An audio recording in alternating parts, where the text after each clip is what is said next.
Hello guys, welcome back to another video. भाई कैसे हो सब लोग? भाई नमस्ते, केम छो, सत श्री अकाल, सलाम वालेकुम, क्यों बुना जो कैसा गया है, राम राम गाइस। कैसे हो सब? आई होप सब बढ़िया होगा, ठीक है, और मजे कर रहे हो, ठीक है। नहीं कर रहे देखो, मौज लो, रोज लो, ना मिले तो खोज लो, ठीक है। वैसे वी आर बैक अगेन, ठीक है। मैंने बताया ना कि थोड़ा संडे तक का इशू है अभी। आई नो वीडियो भी थोड़ा डिले में अपलोड हो रही है। मेरे को जो 1 जुलाई को अपलोड करनी थी वो 3 जुलाई को अपलोड हुई है, ठीक है। बट वो ये मंडे से फिर भी ऑन ट्रैक एकदम मस्त चलेगा। मंडे से जैसा स्मूथ पहले चलता था वैसे ही चलेगा, ठीक है। तो अभी थोड़ा सा एडजस्ट कर लो, बट वीडियोस तो आ रही है, ठीक है। आज मेरे मतलब आज 3 वीडियो डाल, मतलब आज 3 नहीं, आज सैटरडे आने किया। आज 3 वीडियोस डाल दी मैंने, जबकि मेरे को एक करके डाली थी। उसके लिए आई एम सॉरी। मतलब एक कल डाली थी ऑल दो, बट 2 आज डालूंगा मैं, तो उसके लिए सॉरी। बट मंडे से विल बी ऑन ट्रैक, ठीक है। क्योंकि मैं भी थोड़ा सा बाहर भी हूँ, मेरे को और मतलब काम भी है, वो निपटा रहा हूँ फटफट। बट ठीक है, ऐसा नहीं है क्वालिटी गिर रही होगी वीडियो की, पढ़ाता मैं अच्छे से रहा हूँ, ठीक है। क्वालिटी और कंटेंट नहीं गिरेगा, ठीक है। फिर बस ठीक है, खैर स्टार्ट करते हैं, ठीक है। तो अब हम लोग ना अकाउंट्स में हम लोगों ने पार्ट बी स्टार्ट करी थी, और इसमें हमने चैप्टर 1 पढ़ा था, अगर आपको याद हो। तो मैंने आपको वर्टिकल एक बैलेंस शीट पढ़ाई थी, वो उसके आपने आई होप अपनी कॉपी में बैलेंस शीट बना रखी है। अगर नहीं बना रखी ना तो वीडियो रोको, पहले बनाओ, क्योंकि वो काम आने वाली है। और मैंने यार एक होमवर्क दिया था कि उसे बैलेंस शीट को लर्न करना है, ठीक है। अगर तुमने किया तो मैं एक चीज पूछूं, चलो बिना देखे अगर तुम लोगों ने लर्न किया तो कमेंट्स में बताना कि भाई करंट, चलिए इधर तो लिखा है तो रहने देते हैं। असेट्स में, ठीक है भाई, करंट असेट्स में 3rd नंबर पे क्या आता है, ठीक है। करंट असेट्स में 3rd नंबर पे क्या आता है? अगर तुम लोगों ने सही में याद करिए ना तो कमेंट में बता के जाना, ठीक है। फिलहाल स्टार्ट कर रहे हैं। अब हम लोगों ने क्या किया था, पहले में हम लोगों ने घर पढ़ा था, घर के बारे में, दादाजी के बारे में पढ़ा था, पापा के बारे में पढ़ा था। अब हम लोगों को मैंने बोला था कि सेकंड वीडियो में हम लोग बेटों के बारे में पढ़ेंगे। जो पापा लोग हैं इनके कुछ बेटे क्या, मतलब बच्चे बोल देते हैं, ठीक है। ये तो थोड़ा वो हो गया डिस्क्रिमिनेशन, ठीक है। बेटे क्यों, लड़की भी तो हो सकती है, ठीक है। तो बच्चे, ठीक है। पापा लोगों के पापा लोगों के बच्चों के बारे में बात करनी है इस बार, ठीक है हम लोग को। तो बेसिकली जो भी हमारे पापा लोग हैं उनके बच्चों के बारे में बात करनी है। तो आज हम लोग जो इक्विटी एंड लायबिलिटी वाले घर के जो पापा हैं उनके बच्चों की बात करेंगे। कल हम लोग एसेट्स वाले की बात करेंगे, ठीक है। क्योंकि वीडियो ज्यादा लंबी नहीं रखते हैं, ज्यादा चिल करेंगे, तो टेंशन नहीं लेना है, तो आराम से पढ़ना है, ठीक है। फन है चैप्टर, ये पूरी बुक ही एक्चुअली मजेदार है। और मतलब मेरे हिसाब से अगर तुमने बुक कर लेना तो स्कोरिंग है, बट शेयर्स वाली बुक ज्यादा स्कोरिंग है, क्योंकि इसमें 2 चैप्टर और 30 नंबर की आती है। तो वो तो अच्छे से पढ़ लेना। और शेयर्स डिवेंचर्स मैं ऐसा पढ़ाऊंगा तो तुमको मजा आ जाएगा, ठीक है। खैर we are starting back to start. मैं आई गेस उससे पहले एक घूंट पानी के लिए देता हूँ, वर्क उसके बाद जो, ठीक है। तो आज हम लोग का टॉपिक है पापा लोगों के बच्चे, है इसको। हाँ गाइस, चलो आ जाओ। तो अब हमारे सबसे पहले देखो दादाजी कौन है। सबसे पहले दादाजी हमारे शेयर होल्डर्स फंड, ठीक है। शेयर होल्डर्स फंड हमारे जो दादाजी हैं उनके अपने 2 बेटे हैं जो एक्चुअली में पापा हैं, ठीक है। तो उनके 2 पापा कौन है, एक है हमारे शेयर कैपिटल और एक है रिजर्व एंड सरप्लस। अब इन लोगों की भी शादी हो गई तो इन लोगों के भी बच्चे हो गए, ठीक है। तो अब शेयर कैपिटल में क्या क्या चीजें आती है, बेसिकली शेयर कैपिटल के बच्चे कौन कौन होते हैं, ठीक है। तो शेयर कैपिटल क्या होता है ना, बेसिकली जो फर्म की जो कैपिटल होती है ना उसी को हम शेयर कैपिटल बोलते हैं, ठीक है। तो शेयर कैपिटल के 3 पार्ट होते हैं, ठीक है। एक होता है ऑथोराइज कैपिटल, एक होता है इशूड कैपिटल और एक होता है सब्सक्राइब कैपिटल, ठीक है। अब इसको समझते हैं, ठीक है। जैसे मान लो एक कंपनी फॉर्म हुई है, मतलब मैंने अपनी एक कंपनी खोली, तो मैंने ऐसा नहीं है कि मैं अंधी कैपिटल रेज कर लूं कि मेरे को भाई अभी 50 करोड़ चाहिए भाई, ठीक है, जल्दी से लाके दो। तो मैं अंधा कैपिटल रेज नहीं कर सकता, मतलब अंधा फंड रेज नहीं कर सकता मार्केट से। उसकी एक लिमिट होती है जो हमारे पास कोई भी बेसिकली इंस्टीट्यूशन हो सकती है, बहुत तरीके की इंस्टीट्यूशन होती हैं जो उसको रजिस्टर करती हैं कि हम लोग एक लिमिटेड अमाउंट ऑफ फंड्स, देखो इतना तो नहीं है कि हम लोग 250 करोड़ 1000 करोड़ कहीं से भी रेज करके आ गए, ठीक है। तो हम लोगों ने एक रिस्ट्रिक्शन दी जाती है कि हम लोग को एक अमाउंट बताया जाता है, उससे ज्यादा हम लोग नहीं कर सकते, ठीक है। बेसिकली रेज नहीं कर सकते फंड उससे ज्यादा, ठीक है। तो जितना मैक्सिमम अमाउंट हम लोग रेज कर सकते हैं उसको हम बोलते हैं ऑथोराइज कैपिटल। ऑथोराइज कैपिटल मतलब हम लोगों को कितना कैपिटल रेज करने के लिए ऑथोराइज किया गया है। मतलब मान लो कि मेरे को ऑथोराइज किया गया है कि आपकी कंपनी से 50 करोड़ तक रेज कर सकती है, तो मेरी ऑथोराइज कैपिटल रहेगी 50 करोड़, ठीक है। मतलब मैं 50 करोड़ तक रेज कर सकता हूँ, ठीक है। अब रेज करने के लिए क्या करूंगा, मैं अपने शेयर्स बेचूंगा, ठीक है। तो शेयर्स जब मैं बेचूंगा तो मेरी मर्जी है, क्या पता, देखो देखो मान लो मेरे को 50 करोड़ अलाउ कर दिया है खरीदने के लिए, ठीक है। वो मेरे अलाउ है, मेरे को 50 करोड़ तक मैं रेज कर सकता हूँ, ठीक है। वो है मेरी अथोराइज कैपिटल। बट अब मेरे को इस समय ना जरूरत सिर्फ 10 करोड़ की है, तो मैं 50 करोड़ लेके करूंगा क्या, तो मैं मार्केट में शेयर्स इशू करता हूँ 10 करोड़ के, ठीक है। तो वो जो मैंने 10 करोड़ के शेयर्स इशू किए उसको हम बोलेंगे इशूड कैपिटल, ठीक है। और इशूड कैपिटल मतलब जितने हमने इशू करी उतनी कैपिटल, ठीक है। अब थर्ड होगा जब वो कैपिटल मार्केट में जाएगी तो कुछ लोग उसको सब्सक्राइब भी करेंगे, ठीक है। अब मान लो कि 10 करोड़ लोगों ने 10 करोड़ हमारे पास फंड नहीं आ पाया, हमको सिर्फ इतने लोगों ने सब्सक्राइब किया, हमारे पास 9 करोड़ का फंड आ पाया, ठीक है। तो हमारी जो सब्सक्राइब्ड कैपिटल होगी वो 9 करोड़ होगी, ठीक है। अब तुम समझे क्या होते हैं शेयर कैपिटल के 3 पार्ट। सबसे पहला अथोराइज कैपिटल, मतलब जितना हम लोग रेज करने के लिए अलाउ किया गया है, उससे ज्यादा हम लोग रेज नहीं कर सकते। शायद मेमोरेंडम ऑफ एसोसिएशन हमको एमओए बताती है शायद से, जहां तक मेरे को याद है, रेज करने के लिए, ठीक है। ये सिर्फ बता भी रखा होगा, रुक जाओ इसको बढ़िया चीजें बता देता हूँ मैं। अगर लिखा है ऑथोराइज कैपिटल, यस एमओए, ठीक है, मेमोरेंडम ऑफ एसोसिएशन, ठीक है। मेरे को याद था, पता नहीं कैसे याद है मेरे को, ठीक है। क्या है टीचर है यार, हम भी याद रहेगा, ठीक है, तुक्के मार नहीं रहे वैसे। हाँ, तो एमओए हमको जितना अलाउ करती है, हम लोग उतना जितना हम रेज कर सकते हैं उसको हम बोलते हैं ऑथराइज कैपिटल। उसमें से जितना हम लोगों ने इशू किया, मतलब जितने की हमें जरूरत थी उतना हमने इशू किया, तो उसको हम बोलते हैं इशूड कैपिटल। बट वो इशू में भी जरूरी थोड़ी है सबको सब्सक्राइब हो जाए, पूरा 10 करोड़ मिल जाए, 9 मिले, 8 मिले, 7 मिले, कुछ गारंटी थोड़ी ना, हमें क्या पता, ठीक है। तो वो जो 9 करोड़ 8 करोड़ जो भी मिला वो है सब्सक्राइब कैपिटल, जो एक्चुअली में सब्सक्राइब करी गई है, ठीक है। इसके अलावा और भी पार्ट्स होते हैं, जैसे subscribe but not fully paid, subscribe but fully paid, वो सब्सक्राइब के पार्ट होते हैं, वो हम आगे बताएंगे। अभी मेरे हिसाब से उसकी जरूरत नहीं है, वो शेयर्स में ज्यादा काम आने वाला है, ठीक है, अभी उसको छोड़ देंगे, ठीक है। तो ये होते हैं हमारे शेयर कैपिटल के बच्चे, ठीक है। तो हमारे दूसरे पापा है रिजर्व एंड सरप्लस, ठीक है। देखो नाम से पता चल रहा है, रिजर्व मतलब देखो रिजर्व सुनिए तो मतलब इसमें सारे रिजर्व आ जाएंगे, ठीक है, जैसे जनरल रिजर्व वगैरह जो भी पड़े हैं, ठीक है। उसके अलावा और स्पेशल रिजर्व्स आते हैं, जैसे कैपिटल रिजर्व, ये शेयर्स में पढ़ने वाले हो तुम, तो मैं बताता हूँ कैपिटल रिजर्व होता क्या है। देखो कैपिटल रिजर्व वो रिजर्व होता है, देखो हम लोग ना जैसे अपने शेयर्स बेचते हैं, अगर कोई भी हम लोग कैपिटल बेचते हैं अपनी शेयर्स को, एक तरीके से कैपिटल ही कंसीडर करते हैं हम लोग, ठीक है। तो उसके बाद अगर हमको कुछ प्रॉफिट बच जाता है ना, तो हम उसको कैपिटल रिजर्व में ट्रांसफर कर देते हैं। मतलब हमने मान लो शेयर्स बेचे, ठीक है, तो हमको उसमें से कुछ प्रॉफिट मिल गया, तो हमने उसको क्या किया, कैपिटल रिजर्व में ट्रांसफर कर दिया। तो जो भी प्रॉफिट हमको कैपिटल ट्रांजेक्शन होता है उसको हम लोग कैपिटल रिजर्व में डाल देते हैं, ठीक है। तो एक कैपिटल रिजर्व हो गया। और सिक्योरिटी प्रीमियम तुम लोग जानते हो, तुमने पढ़ा होगा कि हम लोग को जब भी पैसा मिलता है, कभी कभी ऐसा होता है कि हम लोग उस पर कुछ प्रीमियम चार्ज कर लेते हैं, ठीक है, तो उसको हम बोलते हैं सिक्योरिटी प्रीमियम। ये भी तुम शेयर्स में पढ़ने वाले हो, तो सिक्योरिटी प्रीमियम आ जाता है रिजर्व एंड सरप्लस में, ठीक है। और अदर रिजर्व जैसे कि जनरल रिजर्व वगैरह जो पहले पढ़ा रखे हैं तुम लोग को, ठीक है। और फिर आ जाता है सरप्लस, लाइक बैलेंस। सरप्लस में क्या आ जाता है, सरप्लस मतलब कुछ ऊपर का बच गया पैसा, तो वो हमने capital basically reserve and surplus में डाल लिया। जैसे कि हम लोग का लास्ट ईयर में कोई ट्रांजेक्शन हुई जिससे हमका प्रॉफिट एंड लॉस, हमारा प्रॉफिट आ गया बेसिकली, ठीक है, वो होता है ना बैलेंस ऑफ P&L, कभी लेफ्ट में आता है कभी राइट में आता है, ठीक है। तो हमको सरप्लस हो गया कुछ या फिर लॉस हो गया, तो वो सब भी हम इसी में इंक्लूड करते हैं, ठीक है। ये सब इतने ही नहीं है, इसमें और भी चीजें हैं, मैं नोट्स में सब कुछ डालूंगा, तो नोट्स जरूर चेक कर लेना और इसके नोट्स भी हैंड टू हैंड बनाते चलना, ठीक है। तो surplus like balance of PL वगैरह हो गया, ठीक है। तो अब हो गए हमारे भैया तीसरे, ठीक है, पहले हो गए। अब दूसरे हमारे भैया दादाजी कौन है, ठीक है, दूसरे हमारे पिताजी कौन है, ठीक है। पहले तो हमारे हैं नॉन करेंट लायबिलिटीज, ठीक है, इनके 2 बेटे हैं, ठीक है, तो पापा हुए लॉन्ग टर्म बोरोइंग्स और हमारे लॉन्ग टर्म प्रोविजन, ठीक है। तो अब लॉन्ग टर्म बोरोइंग्स क्या होती है, ठीक है, लॉन्ग टर्म बोरोइंग्स बेसिकली उनके बेटे क्या होंगे, ठीक है। लॉन्ग टर्म बोरोइंग्स नाम से तुम लोग समझ सकते हो, जो बोरोइंग्स हमने लॉन्ग टर्म के लिए रेज करी, ठीक है। इसके एग्जांपल है लोन फ्रॉम बैंक, हमने कोई बैंक लिया लोन से जो 1 साल से ज्यादा के लिए लिया, तो वो लॉन्ग टर्म में इंक्लूड होगा, ठीक है। हमने कोई बेसिकली बॉन्ड्स खरीदे, कुछ डिवेंचर्स खरीदे, हमने डिवेंचर्स से पैसा रेज किया, तो वो हमारी लायबिलिटी होती है, तुम लोगों को पता है, ठीक है, वो भी लॉन्ग टर्म बोरोइंग्स में काउंट होगी, ठीक है। उसके अलावा हमने लोन ले लिया कोई बैंक से, बोले बताया कोई फाइनेंशियल इंस्टीट्यूशन से लोन ले लिया जो 1 साल से ज्यादा के लिए लिया है।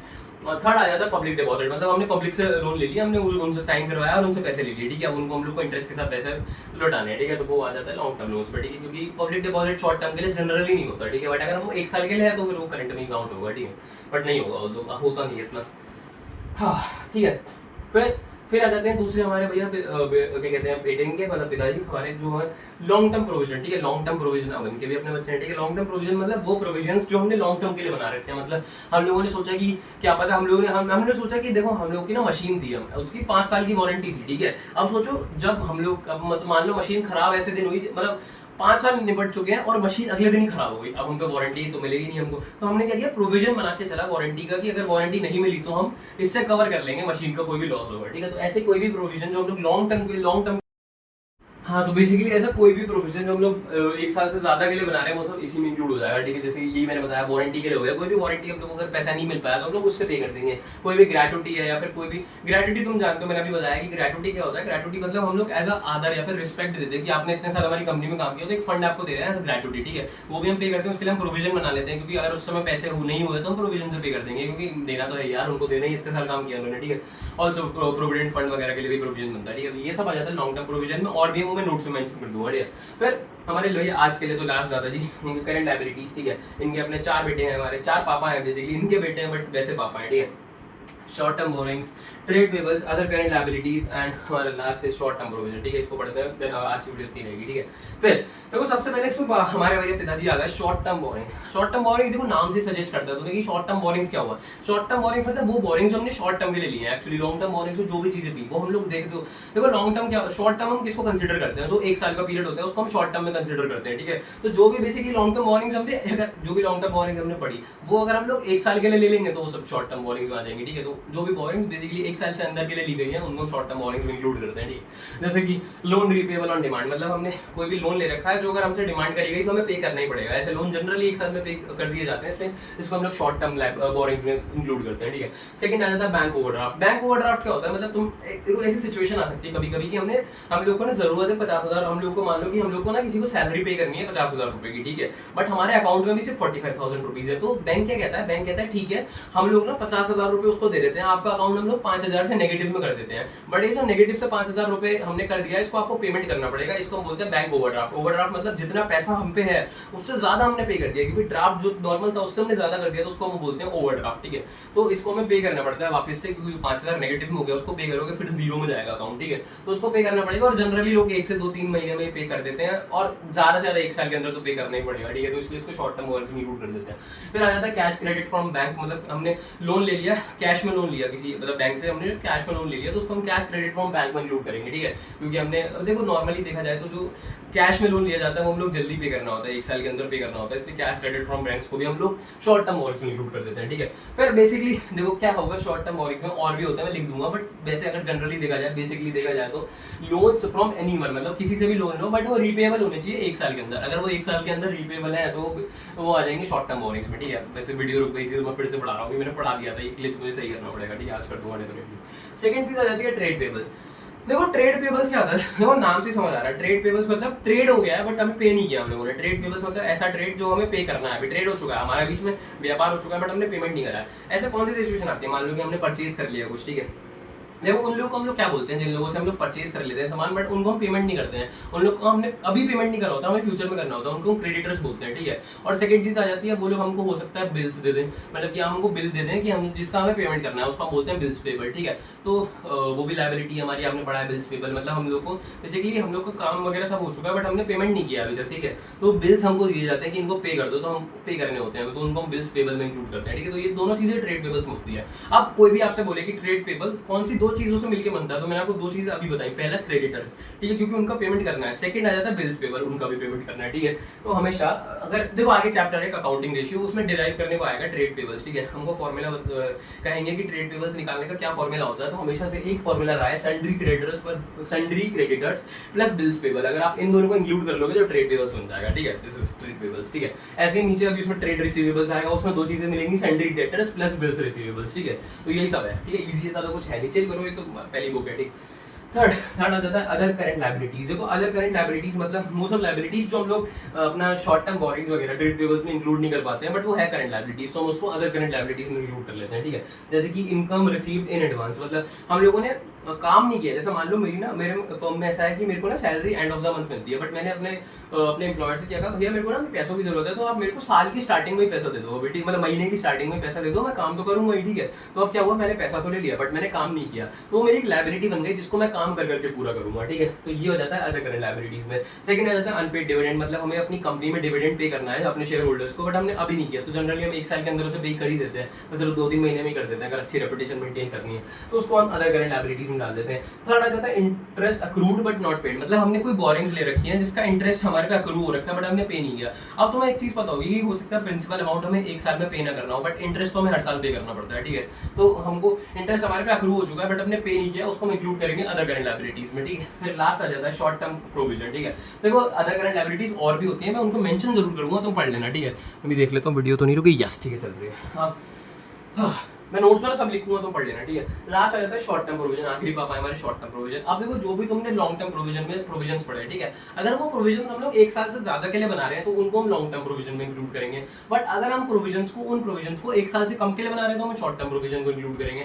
अब मान लो हमने अपने एम्प्लॉय के बेनिफिट के लिए एक प्रोविजन बना रखा था, अब इसमें क्या किया हमने बनाया, तो प्रोविजन फॉर एम्प्लॉय बेनिफिट्स, इसमें भी हमने एम्प्लॉय के बेनिफिट के लिए प्रोविजन बनाया, बट हमें एक बात पता थी कि जो हमारा एम्प्लॉय है ना वो इसी साल रिटायर हो जाएगा, मतलब 1 साल के अंदर रिटायर हो जाएगा हमारा एम्प्लॉय, तो हमने उसको ग्रेजुटी पे करने के लिए या फिर बेसिकली प्रोविडेंट फंड पे करने के लिए हमने एक प्रोविजन बनाया, ठीक है। और हमें एक बात पता थी कि जो हमारा एम्प्लॉय बेसिकली अपना एम्प्लॉय है, हाँ वो 1 साल के अंदर रिटायर हो जाएगा, तो हमने जो प्रोविजन बनाया वो 1 साल के लिए बनाया, ठीक है, इसलिए हम उसको इंक्लूड करते हैं शॉर्ट टर्म प्रोविजन में, ठीक है। एंड लास्ट चीज आ जाती है इसमें, एक चीज और आ जाती है प्रोविजन फॉर डाउटफुल डेब्ट, ऑल्दो और भी चीजें वो मैं लिख दूंगा, ठीक है, नोट्स में जैसा मैंने बताया।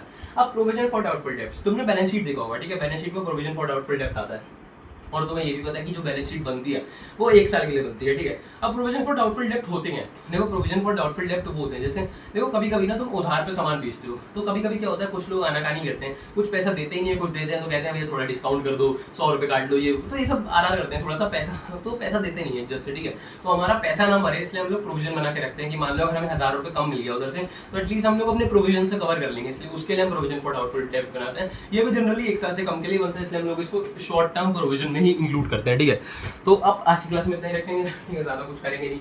अब तुम लोग ना बस चिल करो, मैंने एक चीज़ बोली है कि नोट्स मेंटेन करते चलो साथ साथ, ठीक है। तुमने अभी पे अगर आई होप पिछली क्लास से भी करोगे, नहीं करे तो वो बैलेंस शीट बनाओ, उसको याद करो, और मैंने कमेंट में जो बोला है ठीक है पूरा टाइम स्टैम्प पिन करना उस टाइम को, और कमेंट में करके जाना अगर कोई भी वीडियो देखेगा, ठीक है। तो सेकंड चीज़, इसके भी नोट्स बना लेना आगे। अभी हमने पहले घर के बारे में बात कर ली, शेयर होल्डर्स फंड, अभी हमें दूसरे घर की तरफ जाना है जो हमारा असेट्स है, इक्विटी एंड लायबिलिटी की बात करी हमने आज, और हमको दूसरे घर की तरफ जो है असेट्स की उसमें जाना है हम लोग को, ठीक है। उसके बारे में हम कल पढ़ेंगे, ज़्यादा बड़ी वीडियो नहीं करेंगे, चिल करेंगे। देखो ये बुक ना पता है कैसी है, चिल बुक है, मतलब ऐसा है कि इसको ज़्यादा सीरियस मत लो, बस सीरियस तो लो बट ऐसा ना लो कि अपने ऊपर भार मत लो, ठीक है। जो देखो मेरे को हमेशा, तो मैं बताऊँ मेरे को सबसे मुश्किल बुक लगती थी जो बेसिकली पार्ट 1 है उसका वॉल्यूम ए, मेरे को हमेशा से सबसे मुश्किल लगता था, ठीक है, क्योंकि उसमें बहुत सारे चैप्टर्स है। जैसे सबसे मेजर चैप्टर जो सबसे मुश्किल लगता था वो डिसोल्यूशन था, ठीक है। डिसोल्यूशन वैसे मुश्किल नहीं था बट हाँ है, तुम लोग 2-4 जो मैं बताऊंगा जनरल एंट्रीज वाले क्वेश्चन बताऊंगा, तुम्हारी भी थोड़ी सी फटेगी, मतलब हो जाएगा, तुम लोग का भी मेरा भी हो गया था, ठीक है। तो उसमें थोड़ा सा दिक्कत आती थी, तो डिसोल्यूशन और वगैरह वगैरह में थोड़ी सी दिक्कत आती थी, वो बुक इससे थोड़ी मुश्किल लगती थी। बट ट्रस्ट में ये वाली बुक और शेयर वाली बुक बहुत स्कोरिंग है, क्योंकि शेयर की जो बुक है उसमें सिर्फ 2 चैप्टर और उसमें से 30 नंबर का आता है, ठीक है। और ये बुक में भी बहुत सारा आता है, ये बुक भी बहुत ईजी है ट्रस्ट में, ठीक है। तो इन दोनों बुक को तो ज़्यादा लोड लेने की जरूरत नहीं है, और उस बुक में भी मैं 90% निपटा चुका हूँ, सिर्फ डिसोल्यूशन बचा है, ठीक है। उसको थोड़ा सा ढंग से पढ़ लेना, इसको भी ढंग से ही पढ़ो वैसे तो, बट स्ट्रेस मत दो, ठीक है। इतना ही करेंगे, ज़्यादा रखते नहीं है, आज की वीडियो में इतना ही करते हैं, ज़्यादा नहीं बोलता मैं, ठीक है। इसके नोट्स वगैरह तभी दे दूंगा जब चैप्टर खत्म होने वाला होगा, ठीक है बेसिकली। तो मिलेंगे अगली वीडियो में, अगर आप लोग को वीडियो अच्छी लगी तो लाइक करना, कमेंट करना, शेयर करना, सब्सक्राइब करना। मिलेंगे अगली वीडियो के लिए, तब तक के लिए पीस, ठीक है।